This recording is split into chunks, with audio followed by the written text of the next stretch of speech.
Hi hello welcome to నా వార్తలు నా ఇష్టం. ఏపీ అసెంబ్లీలో ఇలువలు ట్యూషన్లు హోంవర్క్లు అంట కామెడీని ఎరగదీస్తున్నారు. ఇక రీసెర్చ్లు మేధావి వర్గం అని ఇటు జగను, తిరుగుటపాలు పోలరాంగుడు అని అటు బాబు కామెడీ బాంబులు పేల్చుకున్నారు. ఇంకో పక్క తెలంగాణలో సీపు లెక్కర్ చేస్తే ఊరుకునేది లేదని అన్ని పక్షాలు కేసీఆర్ మీదకి దాడికి దిగుతున్నాయి. ఈ కథ అంతా ఒకలాగుంటే ఉల్లి రేటు ఇంకా దిగిరాలా. కూర గుర్తొచ్చినప్పుడు ఎర్రగడ్డ ముట్టుకోవాలంటేనే దడుచుకొని చేస్తున్నారు.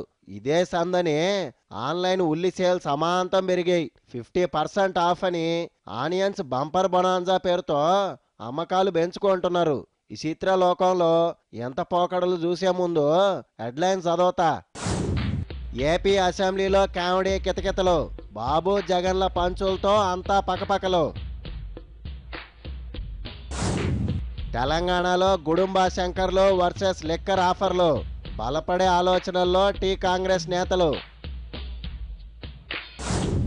వైసీపీ ఫెయిల్యూర్ మీదే ఆశలు పెట్టుకున్న ఏపీ కాంగ్రెస్ అదొక పార్టీయేనా అంటా రఘువీరాల పాలు. Now news in details. Jagan ఈ జనరేషన్ లీడర్ అంట. అందుకే ఇంటర్నెట్లో రీసెర్చ్ చేసి మరీ ఇంపార్టెంట్ ఫైల్స్తో పాటు కొత్త సినిమాల్ని కూడా డౌన్లోడ్ చేస్తున్నాడంట. ఇక హోంవర్క్ అయితే లైట్లు ఆర్పకుండా తెల్లవార్లు చేస్తున్నాడంట. ఈ రేంజ్ హోంవర్క్ చదువుకునేటప్పుడు చేసుంటే ఏ ఐఏఎస్ ఐపీఎస్ అయ్యేవాడిని అసెంబ్లీలో ఆవేశంగా చెప్తున్నాడు. హలో మామ, నేనన్నది కొంచెమైతే నువ్వు ఇంకొంచెం ఎక్కువ కలిపి మరీ చెప్పొద్దు. నువ్వు ఒప్పుకున్నా ఒప్పుకోకపోయినా ఇప్పుడున్న వాళ్ళంతా అవుట్డేటెడ్ పొలిటీషియన్లు. నన్ను చూడు, నేను బ్రాండెడ్ చెక్ షర్ట్స్ వేస్తూ ఉన్నాను. వీళ్ళు మాత్రం ఇంకా స్కూల్ పిల్లవాడి మాదిరిగానే వైట్ షర్ట్స్ వేస్తూ వస్తూ ఉంటారు. ఇక నేనిప్పటి జనరేషన్ కాబట్టే మేధావి వర్గంలో నాకు మొదటి సీట్ ఇచ్చారు. ట్విట్టర్, ఫేస్బుక్, వాట్సప్, ఇన్స్టాగ్రామ్ నేనే సొంతగా అప్డేట్ చేసుకుంటున్నాను. ఆ విషయం నీకు తెలియదా అని చెప్పడుగుతున్నా. నువ్వు ఈ జనరేషనే అంట. మళ్ళా మరీ చండాలంగా జాతకాలను నమ్ముతావేంది? సీఎం అయ్యేదాకా కూడా నీకు ఓపిక లేనట్టు ఉందిగా. రేపే సీఎం అయ్యేటట్టు కళ్ళగా అంటున్నావు. చూడు మామ, సిచ్యువేషన్ బట్టి అల్లుకుపోవాలి. నన్ను చూడు, ప్రత్యేక హోదా నుండి విషజ్వరాల వరకు ఏ టాపిక్ అయినా సరే సిచ్యువేషన్ అట్లే చెతుక్కున్న టాపిక్లోకి దిగిపోతాను. కానీ అధికార పక్షం మాత్రం అవుట్డేటెడ్ సాఫ్ట్వేర్ వాడుతూ ఉన్నట్టు పావు గంటకే హ్యాంగ్ ఓవర్ అవుతూ ఉన్నారు.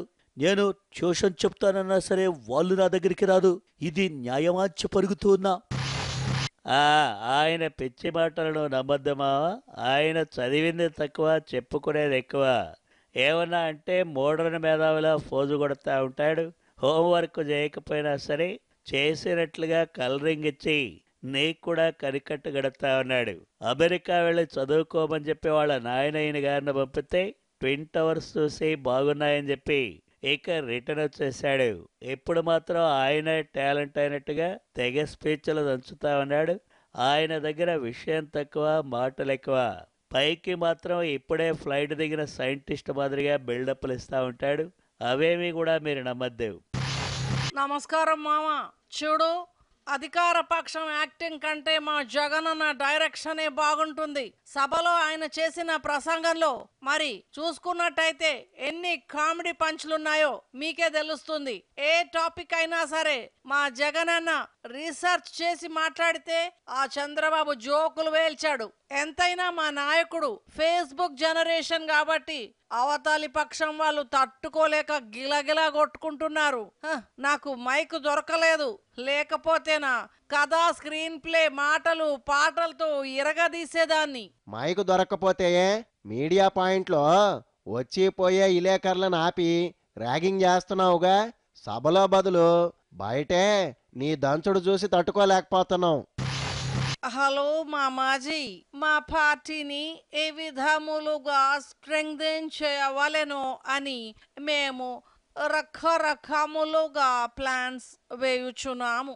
డ్యూరింగ్ దిస్ మంత్ రాహుల్ బేటా తెలంగాణలో టూర్ చేస్తాడు. ఆ తర్వాత again we are going to fight in AP on special status issue. మా వలననే కదా వైసీపీ అండ్ టీడీపీ వారు స్పెషల్ స్టేటస్ అని పరుగులు పెడుతున్నారు. నేను అదే అడగదాం అనుకుంటున్నా. ఇంతకు ముందు బెబ్బులి పుల్లాగా ఉండే రాహుల్ గాంధీ గాలి తీసిన టైర్ లాగా అయ్యాడు ఏందా అని. ఇప్పుడు షార్ట్ బ్రేక్.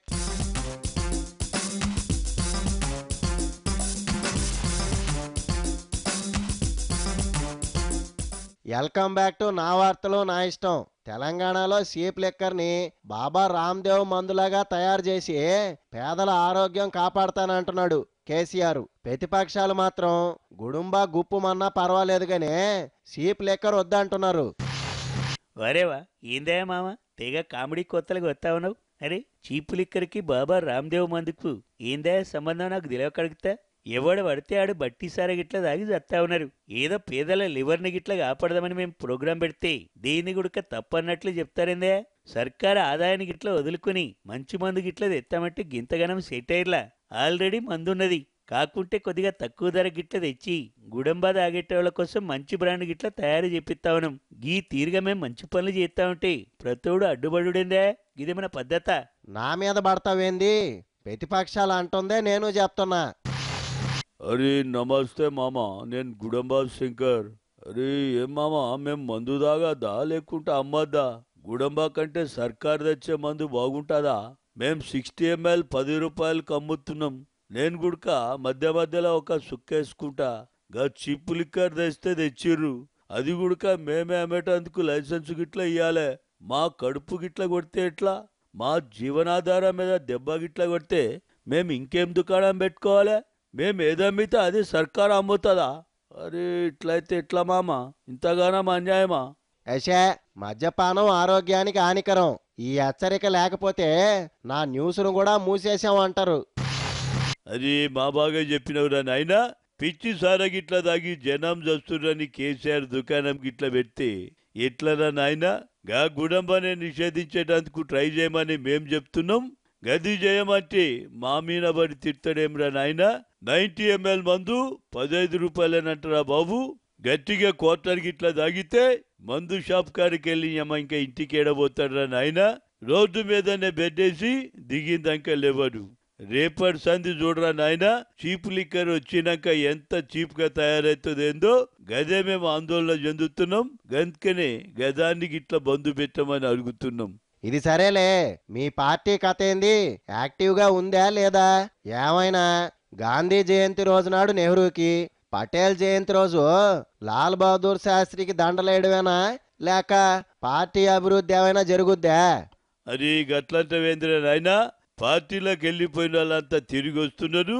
మొన్ననే జగ్గారెడ్డి మళ్ళొచ్చిండు. ఆయన సుంటోళ్ళు చాలా మంది వచ్చేటందుకు రెడీగా ఉన్నారా నాయనా. 4 రోజులకి ఇట్లా పోతే నువ్వే చూస్తావు ఎంతమంది వస్తారేందో. గదైతే ఫైనల్. నమస్తే మామ. తెలంగాణ వాళ్ళందరికీ సామాన్యులకు దండాలు, తెలంగాణ దొరలకి పిండాలు. ఏదో ఇక అటు ఇటు తిరిగి మళ్ళా పుట్టింటికి వచ్చిన గప్పుడంటే నోటిదలతోనే నోటికొచ్చినట్టు మాట్లాడిపోయినా ఇక చూడుర్రి ఈసారికి వెళ్ళి బూతులు మాట్లాడుకుంటా మా నియోజకవర్గం గురించే మాట్లాడతా. గప్పుడు తెలంగాణకు వ్యతిరేకంగా మాట్లాడే దెబ్బైనా ఇక చచ్చినా మాట్లాడా. ఒకవేళ మాట్లాడితే గెలిచినాకనే మాట్లాడతా. గా బీజేపీలోకి పోవద్దని అనుకున్నా కానీ మోదీని చూసి గెలిపిస్తారేమని అనుకున్నా, తప్పైపోయింది. ఇక తప్పులు గిట్లా చేయా, కేసీఆర్ని గిట్లా నిద్రపోనియా ఏమో అనుకున్నావు. ఇప్పటికైనా నోటి తేట తగ్గించుకుంటే మంచిది. ఇక గుజరాత్లో పటేళ్ల ఫైట్కి లీడర్గా చెప్పుకుంటున్న హార్దిక్ పటేల్ని పిలుస్తా. బెంజ్ కారులో వచ్చినా సరే రిజర్వేషన్ ఇవ్వాల్సిందేనంటున్నాడు ఈ హార్దిక్ పటేల్. హలో మామ, నేను హార్దిక్ పటేల్.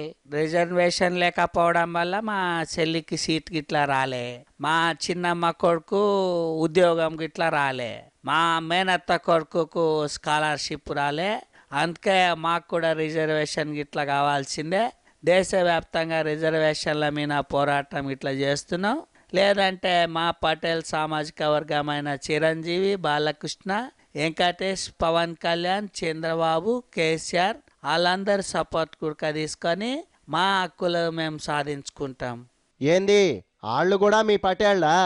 ఆర్థికంగా వెనకబడిన వాళ్ళకి రిజర్వేషన్లు ఇయ్యాలని అడుగు, బాగుంటది. అంతేగాని సూపర్ రిచ్ అయినా మా పటేళ్ళకి ఇయ్యాలంటే బాగోదు. ఇప్పటి వరకు ఉన్న డీటెయిల్స్. ఈ నా వార్తలు ఎంతటితో సమాప్తం. Tata, bye bye.